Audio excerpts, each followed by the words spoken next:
मागताना कळत नाही. आणि त्यामुळे मी हे सगळं एक्सप्लेन का केलं, आपल्याकडे ताकद आहे, पण सगळ्यांचा अनुभव असेल की एखादी वाईट इच्छा मनात आली, एखादा वाईट विचार मनात आला की तो लगेच साकार होतो. चांगला विचार साकार होत नाही. आम्ही कॉलेजमध्ये असताना ना CID बघायचो. CID ते सोनी टीव्हीवर यायचं ते. माझी आई आहे ना, ती माझी वैतागायची. माझी आई काय सांगायची, हे असलं काहीतरी घाटरेटा बघताना आणि मग तसंच वागतात. मग मी तिला काय सांगायचो, हे असं बघून जर आम्ही घाटरेटा बघत असू तर सकाळचं 1 तास रामायण पण बघतो, राम का होत नाही? त्याच्या मागचं कारण आत्ता कळायला लागतंय. बहिर्मन अंतर्मनाला, बहिर्मनाचा अंतर्मनाशी जो संवाद असतो, तो संवाद कसा असतो? तो संवाद आत्तापर्यंत सगळा अनिष्टच संवाद चाललेला आहे. म्हणजे बहिर्मन अंतर्मनाला सगळ्या वाईट गोष्टीचं जास्त सांगत असतं, बहिर्मन अंतर्मनाला चांगल्या गोष्टी फार कमी सांगतो. आणि त्यामुळे काय होतं, जर आईने मुलाला सांगितलं बाळा 2 तास टीव्ही बघा, तर तो अगदी पडत्या फळाची आज्ञा असं म्हणून टीव्ही समोर उभा राहील का, आई आज्ञाप्रमाण.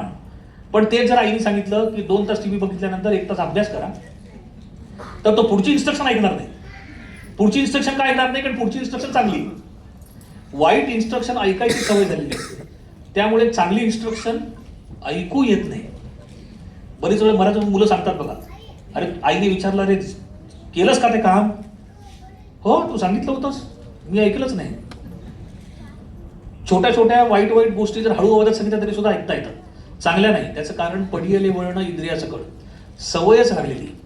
बहिर्मनाला वाईट विचाराची सवय लागली आणि तेच विचार अंतर्मनाकडे पास केल्यामुळे अंतर्मनाला पण तीच सवय लागली. त्यामुळे बऱ्याच वेळेला काय होतं, आमच्या मनात वाईट विचार आला, आमच्या मनात छातीत दुखल्यानंतर आम्हाला वाटायला लागलं अटॅक आहे की अटॅक आहे की काय, आणि तासाभरानंतर हॉस्पिटलमध्ये ऍडमिट होतो आणि खरंच कळतं ब्लॉक आहे. मग आम्हाला काय वाटतं, अरे बापरे, तासाभरापूर्वी विचार आला तर लगेच साकार झाला. प्रार्थना तर 6 महिन्यापासून म्हणतोय, ती साकार का होत नाही? त्याचं कारण प्रार्थना बहिर्मन अंतर्मनाला सांगत असताना अंतर्मनाला ती ऐकूच येत नाही. ती का ऐकू येत नाहीये? कारण प्रार्थना चांगली, प्रार्थना पॉझिटिव्ह आहे. तुम्ही सतत सतत सतत सतत सतत निगेटिव्ह बोलत राहिला तर तुम्ही जेव्हा पॉझिटिव्ह बोलता त्याच्याकडे कोणच लक्ष देत नाही. तुम्हाला केलं काय पाहिजे, तुम्ही सतत सतत सतत सतत जर पॉझिटिव्ह बोलत राहिला तर कधीतरी निगेटिव्ह बोलला तर ते ऐकू येणार नाही.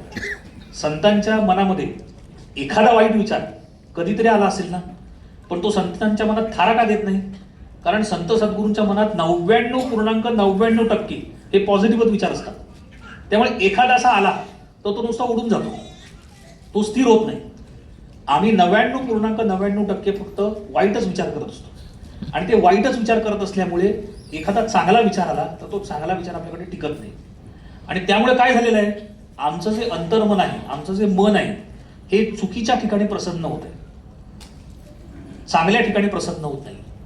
मग करायचं काय आहे, तर सद्गुरू सांगतात, आपल्या मनातली इच्छा जर पूर्ण व्हायची असेल तर त्याच्यासाठी एकदम सिंपल प्रोसेस आहे.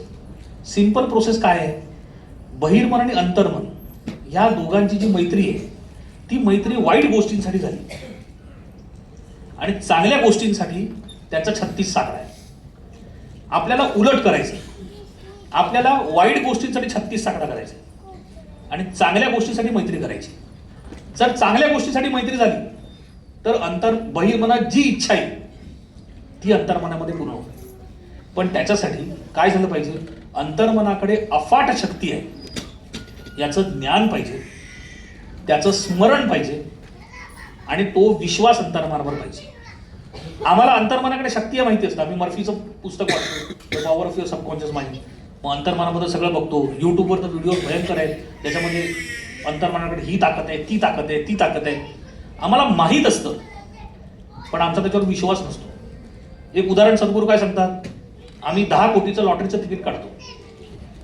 50 रुपये किंवा 100 रुपये लॉटरीच्या तिकिटाची किंमत असते. आम्ही काढताना आम्हाला असं वाटतं की एकदा तरी 10 कोटी लागले पाहिजे. ते 10 कोटीचं लॉटरीचं तिकीट आम्ही काढतो, वळतो आणि काय सांगतो, असे 50 रुपये 10 कोटी लागायला लागले तर काय हवं आणखी, असे थोडेच लागणार आहे. जर खरंच 10 कोटी लागली असेल, तिकिटाची किंमत 50 रुपये असते का? म्हणजे आम्ही काय करतो, आम्ही तिकीट काढतो पण आमचाच विश्वास नाहीये की अंतर्मन आम्हाला ते देणार आहे. जर आमचा विश्वास असेल की अंतर्मन ते देणार असेल तर युट्यूबवरचे कसलेही प्रयोग नाही केलेत तरी सुद्धा अंतर्मन तुम्हाला सगळं देईल. पण त्याच्यासाठी अंतर्मनाकडे शक्ती काय आहे हे कळलं पाहिजे. अंतर्मन हे नेक्स्ट टू गॉड आहे. म्हणजे परमेश्वराकडे जी शक्ती आहे, अफाट शक्ती, अमर्याद शक्ती आहे, ती अफाट आणि अमर्याद शक्ती अंतर्मनाकडे आहे. तुम्ही परमेश्वराकडे काहीही मागितल्यानंतर काहीही देण्याचं सामर्थ्य जसं परमेश्वरात आहे, तसं आता बघा, अंतर्मन माणसाने तयार केलंय का? नाही. अंतर्मन कोणी तयार केलंय? आपण जन्माला येतो तेव्हाच अंतर्मन घेऊन येतो. आपल्याला कोणी तयार केलंय? परमेश्वराने. मग अंतर्मनाला कोणी तयार केलं असणार? परमेश्वरानेच. मग परमेश्वराने निर्माण केलेलं जे अंतर्मन आहे त्याच्यामध्ये सुद्धा परमेश्वराकडे जेवढी शक्ती आहे तेवढीच शक्ती अंतर्मनामध्ये आहे. फक्त ज्यांना त्याचं महत्व कळलंय, ज्यांना ती प्रोसिजर कळलेली आहे, त्यांनी त्या अंतर्मनाच्या शक्तीचा योग्य उपयोग करून घेतलेला आहे. ज्यांना कळलेलं नाहीये ते फक्त रडत बसले. मग ती प्रोसिजर काय आहे ही कळली पाहिजे. तर आपली एखादी इच्छा जर पूर्ण करायची असेल, सर्व सिद्धीचं कारण, तर त्या सर्व सिद्धीचं कारण काय आहे? सर्व सिद्धीचं कारण आहे बहिर्मन आणि अंतर्मनाचं भावनिक ऐक्य. आपलं जे बहिर्मन आहे आणि आपलं जे अंतर्मन आहे याचं भावनिक ऐक्य झालं पाहिजे. मी परत सांगतो, बहिर्मन म्हणजे काय? आता जे ऐकतोय आपण ते बहिर्मन आहे. आणि ते बहिर्मन काय करतंय? ऐकून इमिजिएटली पास करतंय अंतर्मनाकडे, आणि अंतर्मन ते स्टोअर करते. पण तुम्ही जे जाणीवपूर्वक ऐकत असाल तेच अंतर्मन स्टोअर करतं. नुसतं कानावरून गेल्याने अंतर्मन स्टोअर करत नाही. पण तुम्ही जे जाणीवपूर्वक ऐकताय ते स्टोअर होतं 100%. लहान मुलांकडे म्हणजे 5 वर्षापर्यंत 5 वर्षाच्या मुलांचं अंतर्मन ऍक्टिव्ह असतं, बहिर्मन हे स्टॅटिक असतं. त्यामुळे काय होतं, बऱ्याच जणांना असं वाटतं की ती लहान मुलं ऐकत नाहीत, कारण लहान मुलं चुळबुळ करत असतात. बघा, आता तुम्हाला मागच्या आठवड्यातली गोष्ट सांगतो. माझ्या सासूबाई आल्या, तर माझ्या सासूबाई मार्गशीर्ष मधले गुरुवार करतात. मग त्या मार्गशीर्षची कथा आहे बघा, ती लक्ष्मीची, ती वाचत होते. काहीतरी चांगलं ऐकायचं म्हटलं आपल्याला, बसायला काय ना, म्हणून आम्ही पण ऐकत होतो. तर माझा मुलगा 3.5 वर्षाचा आहे. त्याची सतत चुळबुळ चालली होती.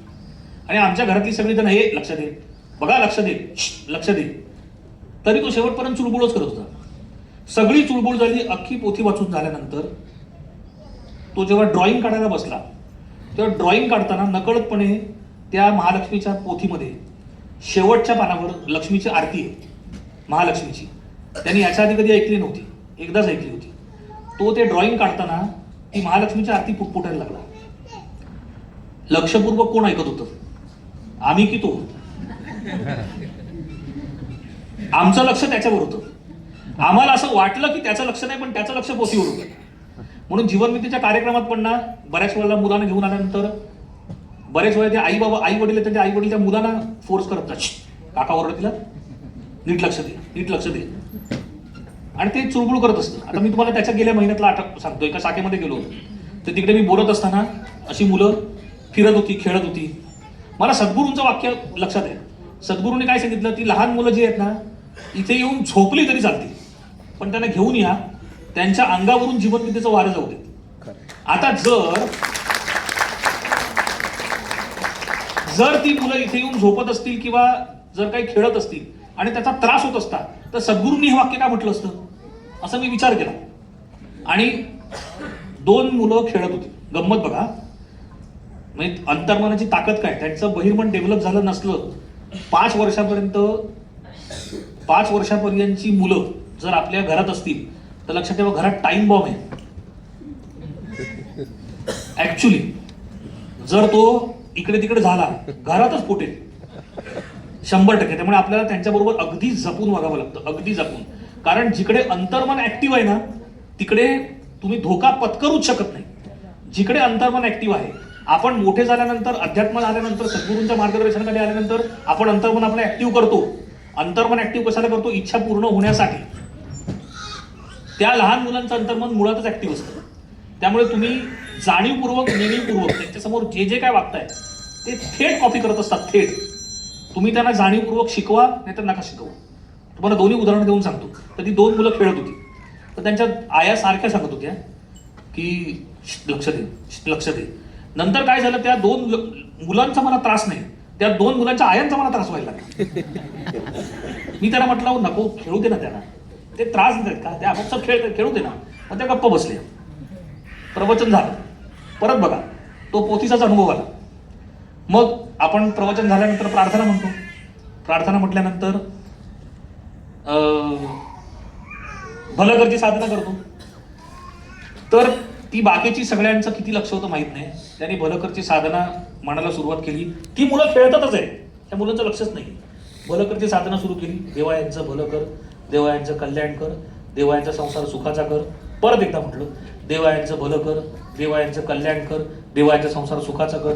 परत तिसऱ्यांदा आपण म्हणतो, देवा यांचं भलं कर, देवा यांचं कल्याण कर, देवा यांचा संसार सुखाचा कर. आणि मग आपण म्हणतो, देवा यांची भरभराट होते. ते आपण 3 वेळा म्हणतो. म्हणणारा चुकला आणि 4 वेळा म्हणाला, देवा यांची भरभराट होऊ दे, देवा यांची भरभराट होऊ दे, देवा यांची भरभराट होऊ दे. हा भरभराट म्हणत असताना ह्याचं लक्ष त्या 2 मुलांकडेच होतं. बघा, तो 4 वेळा म्हणाला, कोणाच्याच लक्षात नाही आलं. ती मुलं खेळताना एक मुलगा दुसऱ्या मुलाला आपोआप म्हणाला, काका 4 वेळा म्हणाली देवा यांची भरभराट होते. लक्ष कोणाचं होतं? आणि मी हे माईकवर सांगितलं की याचा अर्थ तुम्हाला असं वाटतं ती खेळताय, तुम्हाला असं वाटतं इकडे तिकडे फिरताय, पण ती नेणीवेतून ऐकत असतात. नेणीवेतून ऐकत असतात. अंतर्मनाला तुम्ही जाणीवपूर्वक एखादी गोष्ट सांगायला गेला तर ती अंतर्मन ऍक्सेप्ट करत नाही. म्हणून बघा ना, प्रार्थना आपण अशा बसून म्हणतो की नाही, किती जातात आतमध्ये, तशा आतमध्ये गेल्या पाहिजेत. मग अंतर्मनाचा पॅटर्न सेम लहान मुलांसारखा आहे. तुम्हाला जर लहान मुलांना हँडल करता आलं तर तुम्हाला अंतर्मनाला हँडल करता येईल. अगदी सेम टू सेम आहे. जसं लहान मुलांना फक्त भाव कळतात, त्यांना शब्द नाही कळत, त्यांना भाव कळतात, तसं अंतर्मनाला फक्त भाव कळतात. लक्षात ठेवा, शब्द कळत असते ना, एकच मुलाला रोज झोपताना आजी तीच गोष्ट सांगते, तरी पण तो तेवढ्याच इंटरेस्टने ऐकत असतो. कारण तो शब्द ऐकतच नसतो, तो भाव ऐकत असतो. आम्ही शब्द ऐकतो म्हणून आम्ही विचारतो, सारखं सारखं तेच काय बडबडतो रे, कारण आम्हाला त्याच्या भावच कळत नाही. अंतर्मनाला फक्त भाव कळतो, फक्त भाव. आणि आम्ही काय करतो, जाणीवपूर्वक जेव्हा आम्ही प्रार्थना म्हणतो तेव्हा अंतर्मनाला फक्त शब्द दाखवत असतो. जेव्हा प्रार्थना म्हणता म्हणता आपली कृती सुद्धा तशी व्हायला लागेल, तेव्हा अंतर्मनाला तो भाव कळेल काय. जसं लहान मुलांना कळतं. तुम्ही लहान मुलांना जर कटाक्षाने प्रार्थना पाठ करायला लावली, त्यांची प्रार्थना नाही पाठ होणार. ते आजूबाजूला फिरत असताना सतत त्यांच्या कानावर प्रार्थना पडू दे, प्रार्थना लवकर पाठ होते की नाही. माझा मुलगा 3.5 वर्षाचा असून सुद्धा त्याचे हरिपाठाचे 8 अभंग पाठ झाले. मी कधीतरी व्हिडिओ टाकणार आहे. मी कधीच त्याला एकही अभंग शिकवला नाही. सतत हरिपाठ सुरू आहे, ते झाले, कारण नेणीवपूर्वक तो घेतोय. अजून एक तुम्हाला उदाहरण सांगतो. अंतर्मनाच्या कार्यावर आपण येतो म्हणून मी लहान मुलांचं उदाहरण देतोय. नकळत कसे संस्कार होतात ते. आम्हाला एक सवय, असं डोळ्याच्या खाली कधी कधी पापणीचा एक केस येतो. मग काही जण करत असतील ते, तो केस घेतात, इथे ठेवायचा आणि इच्छा मनात ठेवायची, फूक मारायची. गंमत म्हणून करायला काय हरकत नाही. आम्ही ते कॉलेजमध्ये शाळेत असताना खूप केलं होतं. मग मी माझ्या लेकाला पण ते शिकवलं. असं आलं ना की ठेवायचं, फूक मारायची आणि काहीतरी इच्छा सांगायची. आणि सांगायचं नाही काय इच्छा मागितली आहे ती मुलं मनाने निर्मळ असतात, ते सांगतात. तर मग मी बायको आणि मुलगा बसलो होतो, तर ते आलं. मी म्हटलं, अरे साध्य, त्याचं नाव साध्य. मी म्हटलं, साध्य हे बघ, 20 माग. मग त्याने फूक मारली. मी म्हटलं, काय मागितलंस? तो म्हणाला, सर्वांना किटकॅट आणि डेअरी मिल्क मिळवते. गंमत काय बघा, मी बायकोला म्हटलं, किती निरागस असतात ना, एवढी इच्छा पूर्ण करत असताना पण त्याने किटकॅट आणि डेअरी मिल्क मागितलं. तर मला बायको म्हणाली, त्याने काय मागितलं तुझं लक्ष नव्हतं. तो म्हणाला, सर्वांना किटकॅट आणि डेअरी मिल्क मिळू देत. आपण त्याच्यासमोरची सतत भलकरची साधना करतो. त्याच्यातून त्याला एवढं कळलं की जेव्हा मागायचं असतं ना, तेव्हा स्वतःसाठी मागायचं नसतं, सर्वांसाठी मागायचं असतं. ही त्याला सवय झाली. तशी जेव्हा अंतर्मनाला सवय होईल तेव्हा अंतर्मन आपल्याला सगळं काही भरभरून द्यायला लागेल. आणि ही वस्तुस्थिती आहे की आपल्या मनात कुठली इच्छा आहे आणि ती जर बहिर्मनातून अंतर्मनात गेली तर अंतर्मन ती इच्छा 100% पूर्ण करतं. मर्फींचं वाक्य काय? As soon as your subconscious mind accepts any thought or idea, it proceeds to put it into effect. It uses all its mighty resources to that end and mobilises all the mental and spiritual laws of deeper mind. पण याच्यामध्ये महत्वाचं काय माहितीये? याच्या अख्ख्या वाक्यामध्ये, अख्ख्या paragraph मधला शब्द कुठला सगळ्यात महत्वाचा असेल? As soon as your subconscious mind accepts any thought or idea. जोपर्यंत अंतर्मन ते ॲक्सेप्ट करत नाही तोपर्यंत ते कामाला लागत नाही. तोपर्यंत ते कामाला लागत नाही.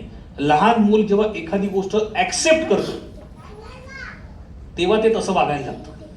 बालसंस्कार वर्ग माझं मत आहे साधना वर्गापेक्षा सुद्धा श्रेष्ठ आहे. अशासाठी कारण साधना वर्ग घेताना मी एखादा शब्द एखादा विचार मांडला समोरच्याच्या डोक्यावरून जातो तरी पण तो काय विचार करतो मुंबईहून आले जाऊ दे हो हो हो कळलं कळलं कळलं म्हणून सांगतो. तुम्ही बालसंस्कार वर्गामध्ये लहान मुलांना सांगा त्यांना जर एखादं कळलं नाही एखादी गोष्ट पटली नाही ते म्हणणार मला कळलंच नाही मी करणारच नाही. क्लीन स्लेट जो तो प्रकार आहे. त्यामुळे अंतर्मनाला जोपर्यंत बहिर्मन जो विचार देत आहे तो अंतर्मनाला जोपर्यंत पटत नाही तोपर्यंत अंतर्मन तो विचार धरणार नाही. आपण बहिर्मनाला खूप काही सांगतोय मला 2 BHK हवा आहे मला 3 BHK हवा आहे मला अमुक हवंय मला तमुक हवंय. हे सगळं तुम्ही अंतर्मनाला सांगताय. तुम्ही जे सांगताय ते अंतर्मन ऐकतं पण आहे पण ते अंतर्मनाला पटत नाही. अंतर्मनाला का पटत नाहीये? सासू सुनेचं कधी पटत नाही सांगा. जेव्हा सासूचा इतिहास हा सुनेला माहित नसतो आणि सुनेचा इतिहास हा सासूला माहित नसतो. ते भांडतात. सासू येते आणि सासू येऊन काय सांगते तिला काय माहित मी आतापर्यंत काय सहन केलंय. अरे मग तिला नाही माहित तर तिला सांग काय सहन केलंयस ते. तिला जेव्हा सांगतील काय सहन केलंय तेव्हा ती म्हणणार ही खूप सहनशील बाई आहे तिचं ऐकूया जरा. सासू पण काय करते या काय आजकालच्या पोरी आहेत त्यांना कुठे काय माहितीये. अरे तुला काय माहिती त्यांना माहिती आहे की नाही. तिला विचार तू काय सहन केलंयस लहानपणापासून. दोघं जेव्हा आम्ही आधीचं काय काय सहन केलं हे एकमेकांना सांगतील तेव्हा दोघांचं पटायला लागेल. म्हणजे दोघांकडे किती सहनशक्ती आहे हे जेव्हा एकमेकांना कळेल तेव्हा एकमेकांचं पटतं. मनाचं तसंच आहे ना. बहिर्मनाला अंतर्मनाची काय शक्ती आहे हे जेव्हा कळेल आणि अंतर्मनाला बहिर्मनाकडे कशी युक्ती आहे हे जेव्हा कळेल तेव्हा बहिर्मनाने अंतर्मनाचं पटायला लागेल. ते पटत नाही. ते पटण्यासाठी बहिर्मनाचा अंतर्मनावर विश्वास बसला पाहिजे. बहिर्मनाला अंतर्मन आहे हे माहिती आहे पण विश्वास आहे का? विश्वास नाही. त्याचं कारण का? त्याचं कारण अंतर्मन खरोखरच ती शक्ती बाळगून आहे हे माहित नाही. ज्ञान आम्हाला अंतर्मनाचं ज्ञान आहे का? आम्हाला काही जण सांगतात आम्ही भरपूर व्हिडिओ बघितले आम्ही भरपूर काही पुस्तकं वाचत आम्हाला माहिती आहे आम्हाला अंतर्मनाचं पूर्ण ज्ञान आहे. तुम्हाला अंतर्मनाची माहिती आहे. तुम्हाला अंतर्मनाची माहिती आहे. गुगलकडे सगळं ज्ञान आहे असं म्हणणारे मूर्ख आहेत. गुगलकडे ज्ञान नाही गुगलकडे माहिती आहे. ज्ञान आणि माहितीमध्ये फरक असतो. माहिती तुम्हाला फीड केलेली असते. तुम्ही तो रोड मॅप लावता त्याच्यात माहिती फीड केलेली असते. इथून पुढे गेल्यानंतर तुम्ही राईट घ्या तो राईट दाखवतो. त्याला माहित नसतं की काल संध्याकाळीच रस्ता खणायला घेतलाय. ते तिकडे गेल्यानंतर आपल्याला कळतं आणि मग आपण काय करतो गुगलला शिवाय करतो. काही दाखवतात उजवीकडे घ्या उजवीकडे घ्या. अरे बाबा त्याला माहिती फीड केली आहे ना. त्याला कुठे माहिती काल रात्री खाण्याला घेतलाय म्युन्सिपल कॉर्पोरेशनने. पण जो जातोय ज्याला मुळात रस्ता माहिती आहे तो सांगतो इथून घ्यायचं नाही खणाला सुरुवात केलेली आहे. याचा अर्थ काय होतो? तुमच्याकडे नुसती इन्फॉर्मेशन असते त्याला ज्ञान म्हणू नका.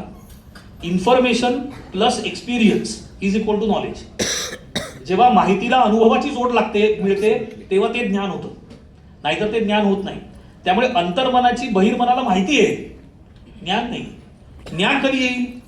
जेव्हा त्या माहितीला विश्वासाचा अनुभवाचा कस लागेल तेव्हा. आपल्या बऱ्याच इच्छा या आपसूक पूर्ण होतात हे जेव्हा आपल्याला कळेल. आपण आजूबाजूच्या दुसऱ्यांचे अनुभव ऐकू दुसऱ्यांच्या अनुभवातून शिकतो तो खरा शहाणा ना. दुसऱ्यांचे जेव्हा अनुभव आपण ऐकतो अरे ह्याने अंतर्मनाच्या बळावर हे मिळवलं त्याने अंतर्मनाच्या बळावर हे मिळवलं त्या अनुभवाच्या बळावर त्या बहिर्मनाचा अंतर्मनावर विश्वास बसला पाहिजे. आणि तो विश्वास जर बसला तर पुढची प्रक्रिया सुरू होते. आता तो विश्वास बसण्यासाठी काय करायला लागेल? मला गंमत म्हणून परत एक सांगतो. समजा एका फॅमिलीने कुत्रा पाळला आणि तो कुत्रा पाळून त्याने काय केलं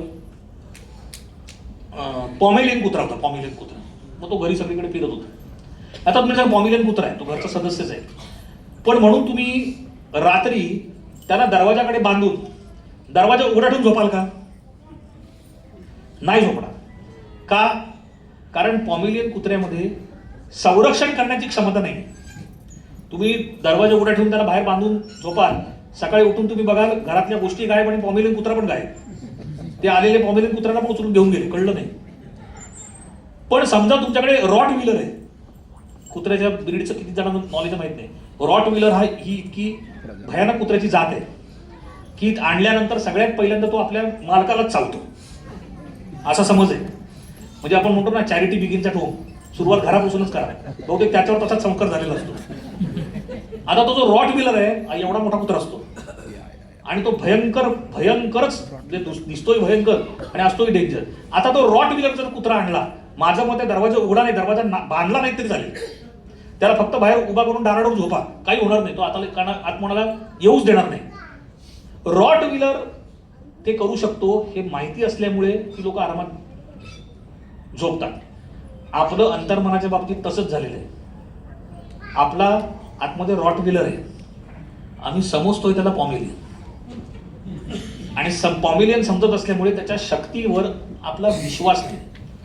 त्या शक्तीवर विश्वास बसण्यासाठी म्हणून आपल्याला अंतर्मनाचं सद्गुरूंच्या मार्गदर्शनाखाली ज्ञान घ्यायचं असतं. ते ज्ञान घेतल्यानंतर मग काय करायचं? आता बहिर्मनाला अंतर्मनाला चांगल्या युक्त्या द्यायच्या. जर चांगल्या युक्त्या द्यायच्या असतील तर तुम्ही युट्यूबवरचे सगळे व्हिडिओ बघा, ते तुम्हाला सांगणार तुम्हाला अंतर्मन शुद्ध करावं लागेल, तुम्हाला अंतर्मन शुद्ध करावं लागेल. एकदम करेक्ट आहे, एकदम करेक्ट आहे, अंतर्मनाला शुद्ध करायचं आहे. पण मुळात जे अंतर्मन नेणीवपूर्वक डिपार्टमेंट सांभाळतंय, जाणीवपूर्वक काही नाहीच आहे, त्याचं शुद्धीकरण करण्यासाठी तुम्ही पोचणार कसे? अंतर्मनावर तुमचा कंट्रोलच नाहीये, तुम्ही त्याला शुद्ध कसं करणार? पुन्हा अंतर्मनाची तुलना कोणाबरोबर केलेली आहे?